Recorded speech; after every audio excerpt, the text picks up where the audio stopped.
নিজেকে ঠিক করার জন্য কি কি দরকার? আসেন বাস্তবতায় আসেন। নিজেকে ঠিক করার জন্য প্রথমে দরকার জ্ঞান অর্জন। কি দরকার ভাই?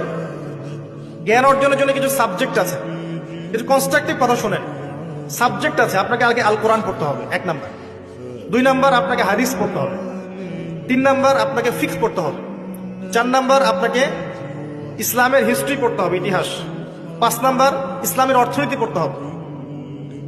6 নাম্বার ইসলামিক ফিলোসফি পড়বেন। 7 নাম্বার রাসূল সাল্লাল্লাহু আলাইহি ওয়াসাল্লামের জীবনী পড়বেন, সাহাবায়ে কেরামদের জীবনী পড়বেন। 8 নাম্বার শিখবেন। এরকম কিছু সাবজেক্ট। জিওপলিটিক্স পড়বেন। এর পাশাপাশি জেনারেল লাইনে যা যা পড়ছেন এগুলো পড়েন, কোনো সমস্যা নেই। কিছু সাবজেক্ট আছে, জ্ঞান অর্জন করেন। আর এই জ্ঞান আল্লাহর পক্ষ থেকে আসবে।